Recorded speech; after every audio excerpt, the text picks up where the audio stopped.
መንግስት የጤና አገልግሎቱን ጥራትና ፍትሃዊነት ለማረጋገጥ በሽታዎችን መከላከልና ጤናን በማበልጸግ ላይ መሰረት ያደረገ ፖሊሲ በመቅረጽ የተለያዩ ሰፋፊ ስራዎችን እየሰራ ይገኛል።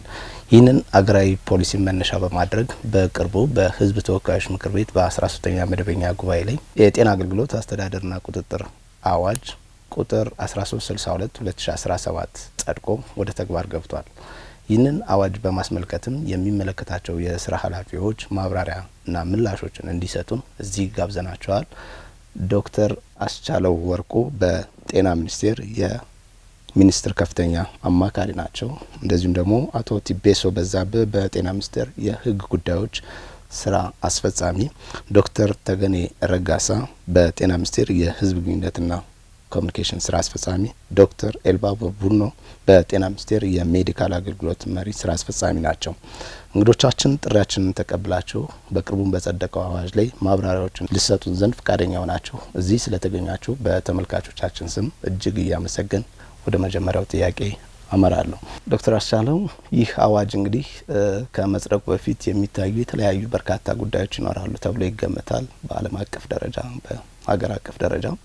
ስለዚህ ይህ አዋጅ የመውጣቱ መነሻ ምክንያቶች ምንድን ናቸው? አጠቃላይ ዓላማውስ ምንድን ነበር?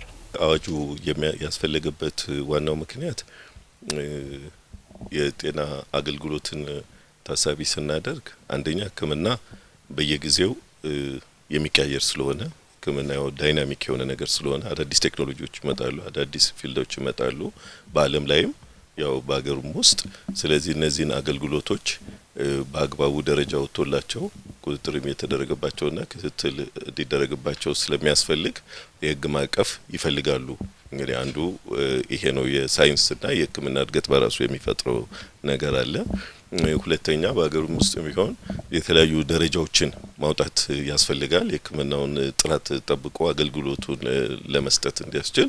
ስለዚህ እነዚህን ስታንዳርዶች ደረጃዎችን አውጥቶ ስራ ላይ አውሎ እሱንም ደግሞ ክትትል ለማስተዳደርና ቁጥጥር ለማድረግ አዋጅ ያስፈልጋል። እኛ ጋም ይሄ ሌላኛው ምክንያት ነው ይሄን ለማድረግ።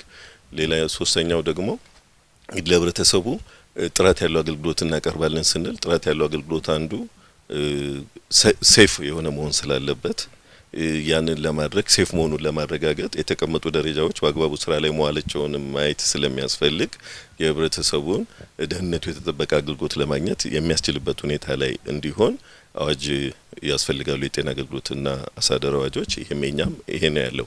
ሌላኛው ደግሞ የህግ ክፍተቶችም ደግሞ ያሉበት ሁኔታ ነበር። እንደምናቆየኛ የዚህ የጤና አስተዳደርና ቁጥጥርን የተመለከተው ነገር የነበረው በፊት ኤፍኤምአካ የሚለው በነበረበት ጊዜ አዋጅ ውስጥ የተካተተ ነበረ። ያም ኤፍዲኤ ተብሎ የኢትዮጵያ የምግብና መድኃኒት ባለስልጣን ሆኖ ለብቻው ሲወጣ ጤናና ጤና ነክን የተመለከተው ነገርና የጤና ባለሙያዎችን የተመለከተው ነገር ዝም ብሎ በዛ ላይ በተጠቀሰ አንድ አንቀጽ ብቻ ነው ተላልፎ ሲሰራ የነበረው። አሁን ግን ያንን የጎደሉትን አሟልቶ ሰፋ አድርጎ ራሱን ችሎ የሚሰራበትና የሚመራበት ህግ አስፈላጊ ስለነበረ በተጨማሪም ይሄንኛው ህግ መውጣት አስፈልጎታል። ስለዚህ እና ሌሎች ደግሞ ተጨማሪ የሆኑ ነገሮች አሉ። ለምሳሌ ተገልጋይ መብቶችን ከዘመኑ ጋር በሚሄድ መልኩ መጠበቅ ያስፈልጋል። የአገልግሎት ሰጪዎች ግዴታዎች አሉ። የጤና ባለሙያዎች መብትና ግዴታዎችም እንደዚሁ ይካተታሉ። የጤና ምርምር አለ የመሳሰሉት ነገሮችና የጤና ፋይናንስ አስተዳደሩም አለ። እነዚህ የመሳሰሉትን ነገሮች ከዘመኑ ጋር በሚሄድ መልኩ አዋህዶ ጥራት ያለው ፍትሃዊ የሆነ ተደራሽነት ያለውና አገልግሎቱ በህዝቡ አቅም ልክ የሆነ ነገር ለማድረስ የሚያስችል አዋጅ ስላስፈለገ ይህ አዋጅ ሊወጣ ችሏል። እስኪ ወደ አቶ ቲቤሶ ልለፍና ይህ አዋጅ እንግዲህ ከመጽደቁ በፊት የተለያዩ ሂደቶችን አልፎ ነው እዚህ ደረጃ ሊደርስ የሚችለው ተብሎ ይገመታል። ማህበረሰቡን ከማሳተፍ አንጻር የሚመለከታቸውን ባለድርሻ አካላት ከማሳተፍ አንጻር የነበረው ሂደት ምንድን ነበር የሚመስለው? አሁን እንግዲህ በርካታ ጉዳዮች ከማህበረሰቡ አንጻር የተቀመጡ ድንጋጌዎች፣ ከጤና ተቋማት የተቀመጡ ድንጋጌዎች፣ ከጤና ባለሙያዎችም አንጻር አለና አሳታፊነቱ ምን ነበር?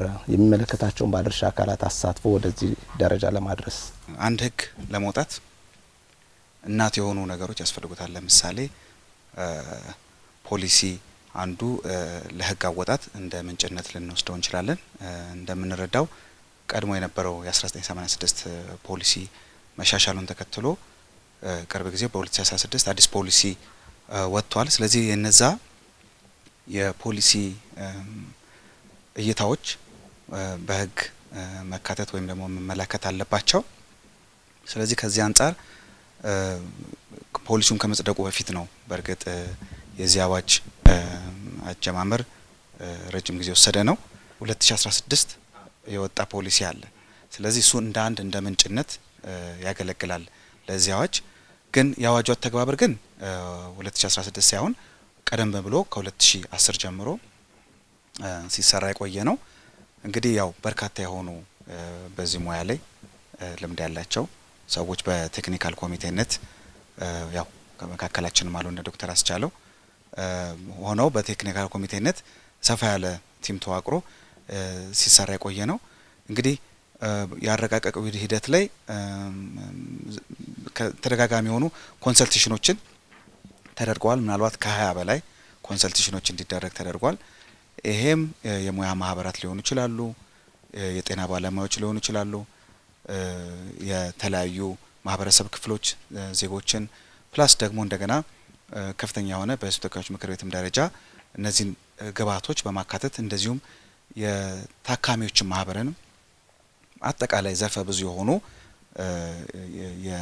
የማርቀቅ ሂደትን ተከትሎ ነው የሚሄደው። ሁለተኛ ይሄ ብቻ ሳይሆን ያው ህግን ከማውጣት አንጻር ዋነኛ ባለድርሻ የሆነው የፍትህ ሚኒስቴር የመንግስት የህግ አማካሪ ስለሆነ እነሱም ያው ባልተለመደ ሁኔታ ይሄ ህግ በርካታ አዳዲስ ነገሮች ስላሉት ወደ 5 ዙር ያህል ከፍትህ ሚኒስቴር ጋር የተለያዩ በጽሁፍ ደረጃ ባክን ፎርዞች ነበሩና በጣም ኤግዞስቲቭ ሆነ የአወጣት ስርዓትን ተከትሎ የወጣ ህግ ሰነድ ነው ማለት እንችላለን። በማህበረሰብ ደረጃ ድምጽን ከመስማት አስተያየት ከመቀበል አንጻር የነበረው የተሟላ ነበር ብሎ መውሰድ ይቻላል። አዎ በእርግጥ ቅድም እንዳነሳውት እንግዲህ ከ20 መድረክ በላይ የተለያዩ ማህበራቶችን የተለያዩ አካላቶችን ከሚዲያም ጀምሮ ግለሰቦችን የጤና ባለሙያዎችን የሙያ ማህበራትን ውክልና የሚሰጠውና ውይይት የሚደረገው ይህንን ህብረተሰብን መሰል የሆነ ለማውጣት ነው። እንግዲህ እዚህ ጋር አንድ ነገር መጨመር የምፈልገው ይሄ የጤና አዋጅ እንግዲህ ሚኒመም ስታንዳርድ ነው። ሚኒመም ስታንዳርድ ነው ስንል ማንኛውም በዚህ ጉዳይ ላይ የተመለከቱትን ነገሮች እንደ ዝቅተኛ መስፈርት ተደርጎ የሁሉንም ዜጎች ዝቅተኛ መስፈርት ሊያገኙት የሚገባቸው የጤና አገልግሎት ምን መምሰል አለበት የሚለው ነው። ስለዚህ አሳታፊ ነው የምናደርገው ምንድነው ከነዛ ሁሉ ግብዓቶች በተካተተ መንገድ ከዛም ደግሞ የኢኮኖሚውንም የሶሻሉን ፐርስፔክቲቭንም ከግምት ባስገባ ይህንን ህግ ለማዘጋጀት ተችሏል። እስቲ ወደ ዶክተር ኤልባቡር ልመለስና ይህ የጤና አገልግሎት አስተዳደርና ቁጥጥር አዋጅ 1362 2017 እንግዲህ አቶ ቲፔሶም ዶክተር አስቻለውም እንደገለጹልን በርካታ አዳዲስ ነገሮችን ይዟል። ይህ ደግሞ አዋጅ ሲዘጋጅ ሌሎች መነሻ ዓለም አቀፍ መነሻ ምክንያቶችን የያዘ አገር አቀፍ ሁኔታዎችን ወደፊት እድገታችንንም ሊያመላክት በሚችል መልኩ ነው የተቀመጠው ተብሏል። ዓለም ከደረሰበት የሕክምና ልቀት አኳያ እንደ ሀገራችን ደግሞ ይህንን የሕክምና ልቀት ከፍ ከማድረግ አንጻር ይህ አዋጅ የሚኖረው ፋይዳዎች አሉት ወይ? ምን ናቸው የሚያበረክተው ፋይዳ በሕክምና አገልግሎቱ ላይ? ይሄ አዋጅ እንግዲህ እንደምታወቀው በተለይ እንደ ዓለምም እንደ ሀገርም በተለይ የኢትዮጵያን እንኳን ብናስብ እንደ ሚኒስትሪም የሚሰሩ ነገሮችን ብናስበው በዋናነት 4 ነገር ላይ ነው ጤና ሚኒስቴር እየሰራ ያለው። አንደኛው ሕክምና በአጠቃላይ ስለ ጤና በደንብ ማሳወቅ ነው፣ ግንዛቤ እንዲወሰድ ማድረግ ነው። ሁለተኛ ደግሞ በሽታ መከላከል ላይ ነው። በተቻለ መጠን ህብረተሰቡ እንዴት ከበሽታ ራሱ መከላከል አለበት የሚለው ላይ እንሰራለን። ሶስተኛ ደግሞ የታመመም ሰው ካለ ደግሞ እንዲታከም ለዛም የሆኑትን ምቹ የሆኑትን ጤና ተቋማትን ማሳደግና ኳሊቲ እንደዚሁ ተደራሽም የሆኑ ጤና ተቋማት እንዲኖሩ ማድረግ ላይ እንሰራለን። አራተኛው ደግሞ እንደዚሁ ታሞ ታክሞ የተወሰነ ችግር ካለበት ሪሃቢሊቴሽን የሚባለው ማገገሚያም እዛ ላይ እንሰራለን ማለት ነው። እነዚህ 4ቱ በጣም ኢምፖርታንት ናቸው። ከዛ ደግሞ በዋናነት እንደ ሀገር አሁን ስናየው በተለይ ኢትዮጵያን ስናየው በ4 ነገሮች 4 ትላልቅ በሽታዎች አሉ ብለን መውሰድ እንችላለን። አንደኛው ሞሮፍ ይሄ ተላላፊ የሆኑ በሽታዎች ናቸው። ከጊዜ ወደ ጊዜ ባህሪያቸውን እየተቀያየሩ እንደ ኮቪድም መውሰድ ይችላል። የተለያየ አይነት ተላላፊ የሆኑ በሽታዎች ከጊዜ ወደ ጊዜ እየተበራከቱ መጥቷል። ሁለተኛ ደግሞ ተላላፊ ያልሆኑ በሽታዎች ናቸው። እነዚህ ተላላፊ ያልሆኑ በሽታዎች ከዚህ በፊት የአፍሪካ ኢትዮጵያ ብዙም ችግር ነው ተብሎ አይታሰብም ነበር። እንደ ልብ ድካም፣ ኩላሊት፣ ካንሰር፣ የተለያዩ ነገሮች እነዚያም ከጊዜ ወደ ጊዜ እየጨመሩ መጥቷል። ሶስተኛ ደግሞ ከመኪና አደጋ ጋር ተያይዞ የሚከሰቱ ችግሮች ናቸው። እሱም አሁን በጣም ብዙ የሆኑት ችግሮች አሉ ከመኪና አደጋ ጋር ተያይዞ የሚከሰቱ የህመሞች ማለት ይቻላል። አራተኛው ደግሞ ከምግብ ጋር የምግብ መብዛት፣ የምግብ እጥረት ጋር ተያይዞ የሚከሰቱ ችግሮች አሉ ብለን መውሰድ እንችላለን። ሶ ይሄንን ስናስብ ከጊዜ ወደ ጊዜ በሽታም እየበዛ መሄድ እንደዚህም ደግሞ እነዚህንም ዲያግኖስ የማድረግ ቴክኖሎጂም ደግሞ እየጨመርን ስንሄድ ሀገር እያደገ ሲሄድ ለዚህ የሚያስፈልጉት ለሕክምና የሚያስፈልጉት ለምርመራ የሚያስፈልጉት ነገሮች እየበለጸጉ እየጨመሩ ይሄዳሉ። እነዛ ነገሮችን ካገኘን በኋላ ደግሞ ሰውም ደግሞ ወደ ጤና የመሄድና መታከም አለብኝ ወደ ሕክምና መሄድ አለብኝ ፈውስ አገኛለሁ ብሎ የሚያስብ የሰው ብዛት እየጨመረ ሲሄድ ፍላጎቱ ከፍተኛ ይሆናል ማለት ነው። ሶ እነዚህን ሊያሟላ የሚችል ሕክምና ሊሰጥ የሚችል በህግ የተደገፈ ነገር መኖር ያስፈልጋል። ከዛ ውስጥ አሁን ያሁኑን አዋጆቹን እንኳን ብንወስዶ ለዚህ በጣም ጥሩ እድል ይፈጥራል ብለን ነው የምናስበው። አንዱ እንደ ሚኒስትሪ እንኳን ብትወስዶ ሜዲካል ቱሪዝም ላይ እንሰራለን ብለን ሮድ ማፕ አለ። ይሄ ሜዲካል ቱሪዝም ላይ መስራት ማለት በጣም ብዙ ህብረተሰብ እዚህ ህክምና ሳያገኝ ወደ ውጭ ሀገር ይሄዳል። የሚሄድበት ምክንያት አንደኛው ህክምናው እዚህ ስለማይሰጥ ሊሆን ይችላል። ሁለተኛ ደግሞ ህክምና የሚሰጥበትም ሁኔታ ኖሮ ጤና ባለሙያም ኖሮ በህጉ ስላልተፈቀደ ህጋዊ ስላልሆነ የህግ ከለላ ስለሌለው የማይሰጥበት አይነት ሁኔታ ይከሰታል ማለት ነው። ሶ ስለዚህ ይሄ አዋጅ እነዚህን ለማስቀረትና እንደዚህ አይነት ህክምና እንዲያገኙ ለማድረግ ትልቅ አቅም ይፈጥራል ብለን እንጠብቃለን። ሌላኛው ሁለተኛ ደግሞ ለምሳሌ ክትባትን ወሰዱ። ክትባት በቀላሉ ጤና ሚኒስቴር በሁሉም ቦታ እንዲሰራጭና ሁሉም ህጻናቶች እንዲከተቡ የትኛውም ህጻናት ክትባት ሳይከተቡ እንዳይኖሩ እንዲከተቡ ብሎ ሲያውጅ ባለማስከተባችን አንደኛው ያ ህጻን ሊታመም ይችላል። ራሱ ላይ ያለው ደግሞ ስቃዩን አስበው። ሁለተኛ ደግሞ ቤተሰብ ከነሱ ከዛ ህጻን ጋር ይሰቃያል። ሶስተኛ ደግሞ ያ ህጻን በእንደዚህ አይነት በሽታ በመያዙ ምክንያት እዛ አካባቢ ያለውን ኮሚኒቲ አፌክት ሊያደርግ ይችላል። በሽታው የሚሰራጭ አይነት የሚተላለፍ አይነት ነገር ከሆነ ሶ መጨረሻ ላይ በአጠቃላይ ኮሚኒቲን የሚጎዳ ሊሆን ይችላል ማለት ሶ እንደዚህ አይነት ነገር አዋጅ ሲጸድቅ ግን ግዴታ የሚያደርጋቸው ነገሮች ስለሚኖሩ ኮሚኒቲ ጥሩ የሆነ ክትባቱን የሚመለከት አዋጁ ላይ ምን ተብሏል? ክሊርሊ አዋጁ ላይ ክትባቱን የሚመለከት ምንድነው የትኛውም ህጻናት ቤተሰብ የማስከተብ ግዴታ አለበት ነው። ሶ ስለዚህ ካላስከተበ የሚጠየቅበት ሁኔታ ይኖራል ማለት ነው። ከዚህ በኋላ መመሪያና ደንብ ይወጣል። እዛ ላይ የሚታይበት ሁኔታ አለ። ለምሳሌ አውስትራሊያ እንኳን ወሰድ አውስትራሊያን እንኳን ብንወስዶ ኖ ጆብ ኖ ፔይ የሚል አይነት ፖሊሲ ይጠቀማሉ። የትኛውም ቤተሰብ ልጁን ካላስከተበ ደሞዝ አያገኝም፣ ጥቅሞቹን አያገኝም የሚል ማለት ሶ ስለዚህ በእኛም አሁን በኋላ በአዋጅ በደንብ አዋጅ ከወጣ በኋላ ደንብና መመሪያ በዚህ ልክ ይሆናል ሳይሆን የሚታየው የኛን ሁኔታውን የሚመስል ነገር ይወጣል። ያ ሲሆን ግን አስገዳጅ የሆኑ ነገሮች ይፈጥራል ማለት ያኔ በብዛት ሰው ይከተባል። ያ ከተከተበ ደግሞ ኮሚኒቲ ሄርድ ኢሚኒቲ የሚባለው በሽታን የመከላከል አቅሙ በጣም ከፍ ይላል። ያ ከሆነ ደግሞ በተደጋጋሚ ጊዜ አውትብሬክ የሚያደርጉ በሽታዎች የመከሰት ፕሮባቢሊቲያቸው በጣም ዝቅተኛ ነው። ኢኮኖሚም ለሀገሪቷ ያለው ዜጋው ምርታማ ዜጋ ይሆናል። የበሽታው ይሄ ተላላፊ የሆኑትን በሽታዎቹን በጣም ይቀንሳልና እዛ ላይም ትልቅ አቅም ይፈጥራል። ሌላኛው ደግሞ ኤጁኬሽን ላይ ትምህርትን በተለይ ጤና ባለሙያ የሆኑት ጥሩ እንዲማሩና በደንብ ኤክሴል እንዲያደርጉ ትላልቅ ነገሮችን እንዲሰሩ እንዲመራመሩ ትልቅ አቅም ይፈጥርላቸዋል ብለን እናስባለን። ስለዚህ ትላልየ ሪሰርች እንዲሰራ ጥሩ ፕራክቲስ አድርጎ ጥሩ ሐኪም እንዲፈጠር ትላልቅ ከዚህ በፊት ኢትዮጵያ ላይ የማይሰሩ ነገሮች እንዲሰሩ ትልቅ መልካም አቅም ይገነባል ብለን እናስባለንና በአጠቃላይ በተለይ ሂውማን ራይትንም ጭምር አንዳንዴ ሰው የመታከም ሕክምና የማግኘት መብት አለው። እሱም ትክክለኛ ሆነ ኢቲካል በሆነ አክሰሰብል በሆነ ኢኩዊቲን በጠበቀ መሰረት ያንን ለማግኘት ደግሞ የነሱንም መብት ይሰጣቸዋል ብለን እናስባለን። ጤና ባለሙያም ደግሞ በተማረው ልክ ትላልቅ ነገር ሰርቶ ለህብረተሰቡ አገልግሎት መስጠት ይፈልጋል። ስለዚህ ጤና ባለሙያም ትላልቅ ነገሮች እንዲያስብ እንዳይሰራ ትልቅ አቅም ይፈጥርላቸዋል። ተቋማቶች በግል ሊሆን ይችላል፣ በመንግስት ሊሆን ይችላል። ትላልቅ ነገር እንሰራለን ብለን ቢያስቡ እንኳን ሴንተር ኦፍ ኤክሰለንስ እናደርጋለን ብለው ቢያስቡ በዛ ልክ የተራቀቀ ቴክኖሎጂ በመጠቀም ትላልቅ ነገሮች እንዲሰሩም ደግሞ ትልቅ አቅም ይፈጥርላቸዋል ብለን እናስባለን። በጥቅሉ ይሄንን ነገርም አዋጁ ከጸደቀ ስራ ላይ ውሎ ደንብና መመሪያው ከጸደቀለትና ስራ ላይ ካዋለ ብዙ ህብረተሰብ ሄርድ ኢሚኒቲ ወይም ደግሞ በሽታን የመከላከል አቅም ይጎለብታል። ኢኩዊታብል የሆነ ሕክምና ይሰጣል። በተለይ ኢትዮጵያ ላይ ያለው የሕክምና አሰጣጡ እጅግ በጣም ከፍ ያደርጋልና ያዘምናል ብዬ አስባለሁ። እስቲ ወደ ዶክተር ተገኔ እንሂድና አዳዲስ አዋጆች፣ ደንቦች፣ መመሪያዎች ሲወጡ በማህበረሰቡ ውስጥ የሚነሱ የተሳሳቱ ወይም የተዛቡ መረጃዎች ይኖራሉ። ምክንያቱም በቂ የሆነ ግንዛቤ ስለዛ ጉዳይ ባለመኖሩ ማለት ነው። እንደ ተቋም ወይም እንደ ሀገር እንደ መንግስት ያልታሰበን በተለየ መንገድ ደግሞ ትርጓሜ ሰጥተው ለማህበረሰቡ በተሳሳተ መንገድ ግንዛቤ የሚፈጠርበት መረጃ የሚለቀቅበት መንገድ አለ። ከዚያ አኳያ ይህን መመሪያ ግንዛቤ ከመፍጠር አንጻር የእርሶ የሚመሩት የህዝብ ግንኙነትና ኮሚኒኬሽን ክፍል ከፍተኛ ኃላፊነት ይኖረዋል። ስለዚህ ይህንን አዋጅ በተለይ የጤና አገልግሎት አስተዳደርና ቁጥጥር አዋጅን በማህበረሰቡ ውስጥ የትክክለኛ ግንዛቤ እንዲፈጠር ከማድረግ አንጻር እየተሰሩ ያሉ ስራዎች ምንድን ናቸው? ከዚህ ቀደምስ የተሰሩ ስራዎች ምንድን ነበር የሚመስሉት? የጤና አገልግሎት አስተዳደርና ቁጥጥር አዋጅ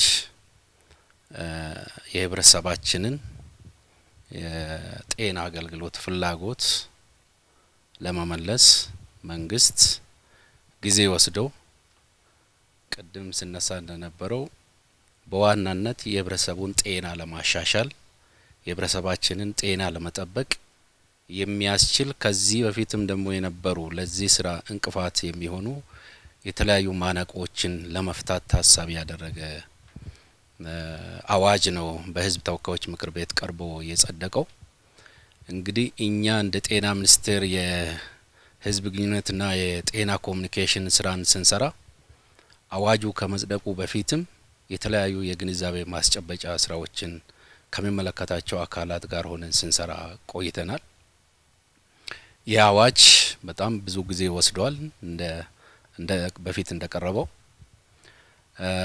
ከዛ በፊት ሊያልፍባቸው የሚገቡ ሂደቶችን መድረኮችን በማመቻቸት ጭምር ስራዎችን ስንሰራ ቆይተናል።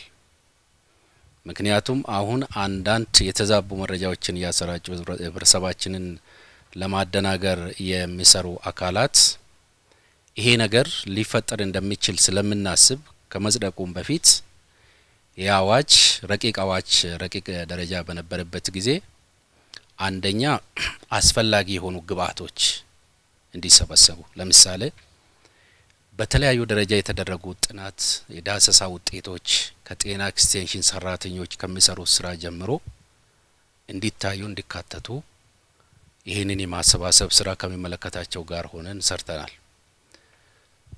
በላይኛው የጤና አገልግሎት ደረጃም የሚሰጡ አገልግሎቶች በጤና ጣቢያ ደረጃ በሆስፒታል ደረጃ እስከ ከፍተኛው የተርሸሪ ኬር የሚባለው የሚሰጡ አገልግሎቶች ጭምር የነበሩ ማነቆች ምንድናቸው?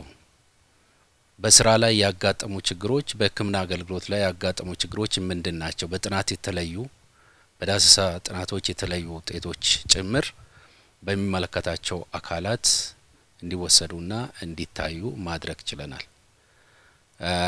ከዛ በተጨማሪ ደግሞ ውይይቶች እንዲደረጉባቸው በረቂቅ ደረጃ ያለ ውይይቶች እንዲደረጉባቸው ቅድም አቶ ትቤሶም ሲያነሳ እንደነበረው የህብረተሰብ ክፍሎች፣ የጤና ባለሙያዎች፣ የሙያ ማህበራት በተለይም ደግሞ በጤና ተቋማት ደረጃ ያሉ ይሄ የሚመለከታቸው አካላት ተወካዮች ያጋጠማቸውን ችግርም ጭምር አንስቶ ያንን ሊፈታ የሚችል አዋጅ እንዲካተትበትና እንዲጸድቅ አንዳንዱ ደግሞ በተለይም ከህብረተሰባችን ወግ፣ ከህብረተሰባችን ባህል፣ ከህብረተሰባችን የደረሰበት ደረጃ ጋር የማይሄዱ ሀሳቦችና አንቀጾችም ጭምር እንዲወጡም ተደርገዋል ማለት ነው። ምክንያቱም ዋናው ይሄ አላማው ህብረተሰባችንን ጤና የመጠበቅና የማሻሻል አላማ እስከሆነ ድረስ ህብረተሰባችን ደግሞ ሳያምንበት የተለያዩ አገሮች ተመክሮ የተወሰደ ቢሆንም ከዚህ ጋር ደግሞ የሚጋጩ ነገሮች እንዳይቀርቡ ጭምር ለማድረግ ተችሏል። ይሄ እንግዲህ ብዙ የግንዛቤ ማስጨበጫ ስራዎች በረቂቅ ደረጃም ያለ ብዙ ሰርተናል ብለን እናምናለን። ከዚህም የተነሳ ነው እንግዲህ ራሳቸው የህዝብ ተወካዮች ምክር ቤት አባላት የተለያዩ ቋሚ ኮሚቴዎች በራሳቸውም ግንዛቤ እንዲያገኙ እንዲመክሩበት የተለያዩ መድረኮች ተፈጥሮ ከጤና ሚኒስቴር የከፍተኛ የስራ ኃላፊዎች ከሚኒስትሮች ጀምሮ በጣም ብዙ ጊዜ በተደጋጋሚ የነዚህ ግንዛቤ ማስጨበጫና ያላቸውን ጥያቄዎች በረቂቅ አዋጁ ላይ በደንብ አንስቶ ተነጋግሮ ከህብረተሰቡ ጥያቄዎች የሚመጡትንም ጨምረን በደንብ ብዙ ውይይቶች የተደረጉበትና ግንዛቤ የተፈጠረበት ነው ብለን እናምናለን። እንግዲህ ከጸደቀን በኋላ ያው ብዙ ውጅንብሮች የተሳሳቱ መረጃዎች ሲሰራጭ አይተናል። እኛ ቀደም ብለንም እንደዚህ አይነት መረጃዎች ሊሰራጩ ስለሚችሉ ስለምናስብና ስለምናቅ በእቅድ አውጥተን ግንዛቤ ለመፍጠር በተለይም ዋናው አላማው ላይ እንግዲህ እንደምታውቀው ሁሉንም መልእክቶች በአንድ አንሰራበትም፣ ግን ዋናው አላማ ይሄ አዋጅ የጸደቀው ለማን ነው የሚለውን ህብረተሰባችን አንደኛ እንገነዘብ፣ ጤና ባለሙያዎቻችን የራሳቸውን መብትና ግዴታ የሚያስጠብቅላቸው መሆኑን በጤና ባለሙያዎቻችንም ጭምር የምንሰራበት እየሰራን ያለንበት ሁኔታ አለ።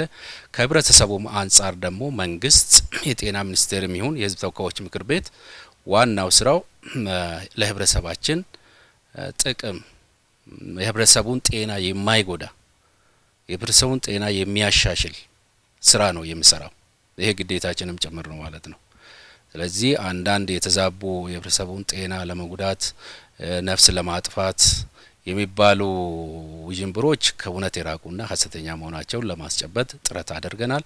ዋናው የትኛውም ህብረተሰባችንን ጤና የሚጎዳ ስራ እንዳይሰራ ዋና ግዴታችንና ኃላፊነታችን ስለሆነ ያንን የሚያስጨብጥ ያን ትክክለኛ ለህብረተሰባችን ጠቃሚ የሆነና ማናቆዎችንም ጭምር የሚፈታ አዋጅ መሆኑን እያስገነዘብን ነው ያለ ነው። ይሄ እንግዲህ ሌሎች ከሚዲያ አካላት ፎረሞቻችንን የተጠቀምን የሚዲያ ፎረሞች አሉን በየደረጃው በክልልም በፌደራል ደረጃም እንደዚሁም ደግሞ ከሚመለከታቸው ሌሎች የሶሻል ሚዲያ ላይ የሚሰሩ አክቲቪስቶችንም ጭምር አድሬስ ለማድረግና ከነሱም ጋር ለመወያየት ጥረቶችን አድርገናል። አሁንም እንቀጥልበታለን።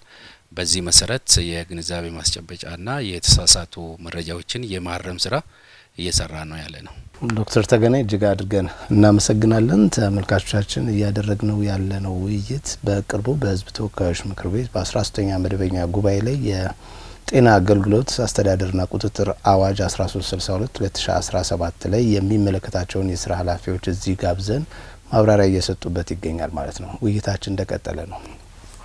ዶክተር አስቻለው ይህ አዋጅ በተባለው ልክ አሁን ከማህበረሰባችን የጤና ፍላጎት የጤና አገልግሎት የማግኘት ፍላጎት እየተፈጠረ ካለው የማህበረሰብ የጤና ችግሮች ዓለም ከደረሰበት የጤና የሕክምና አገልግሎት አኳያ ፋይዳዎቹ ብዙ እንደሆነ እየተብራርቷል። በጣም ጥሩ አዋጅ እንደሆነ ቀጣይ አገርም ኢኮኖሚም ከፍ ሊያደርግ በሚችል ደረጃ እንደተዘጋጀ ነው የተገለጸው። በዛ ልክ ነው የተቀመጠው።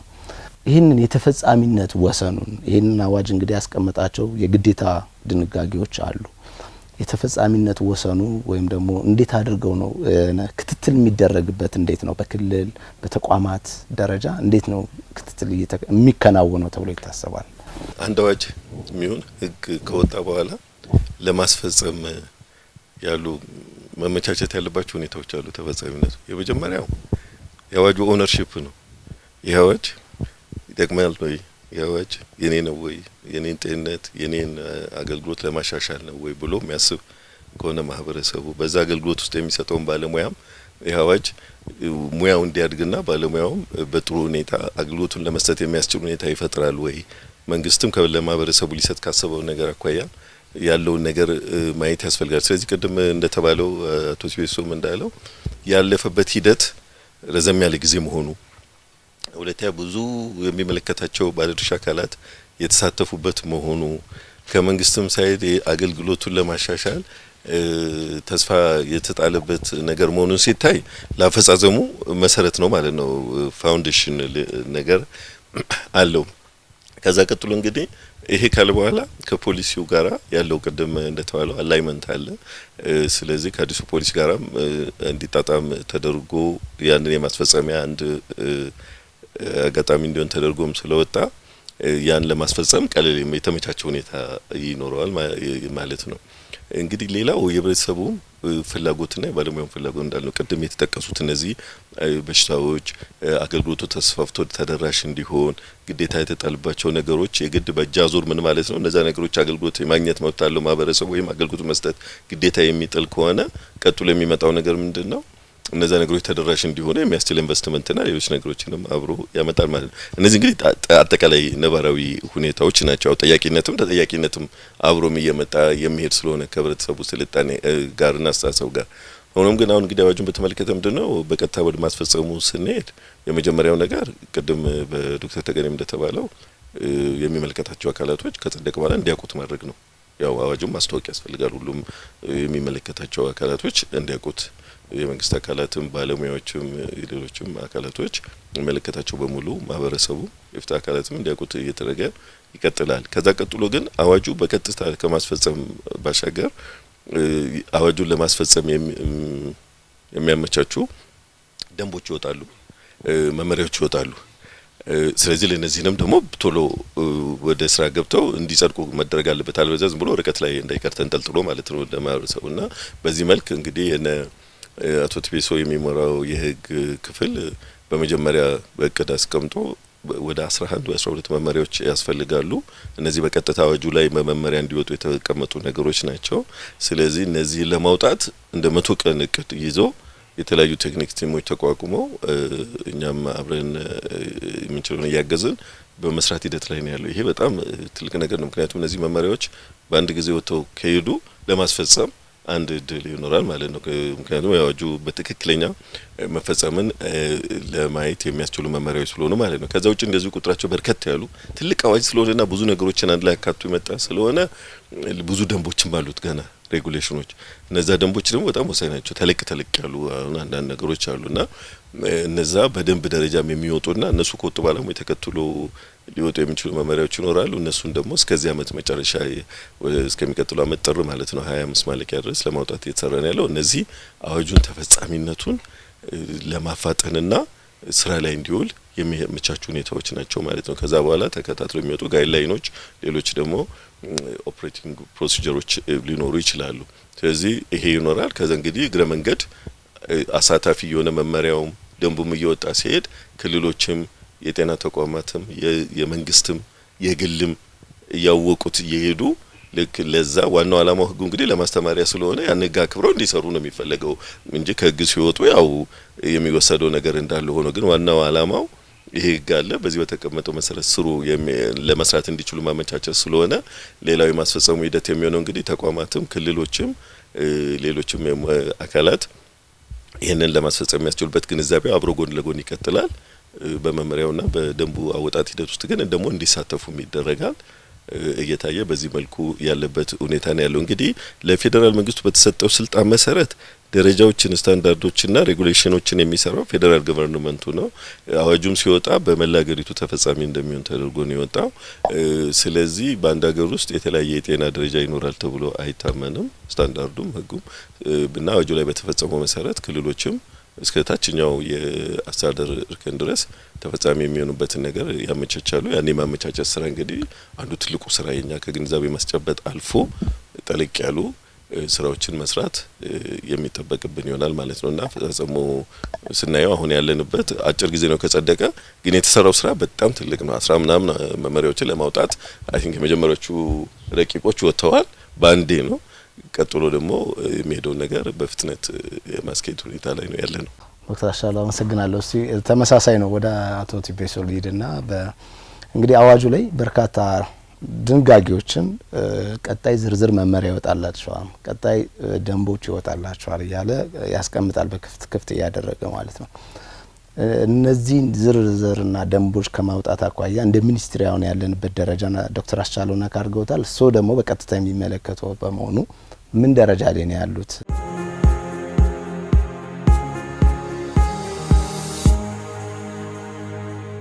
የዛሬ ፕሮግራማችን ቀደም ሲል የተከታተላችሁትን ይመስል ነበር። ከዝግጅቱ ጥሩ ቁም ነገር እንዳገኛችሁ ተስፋ እናደርጋለን።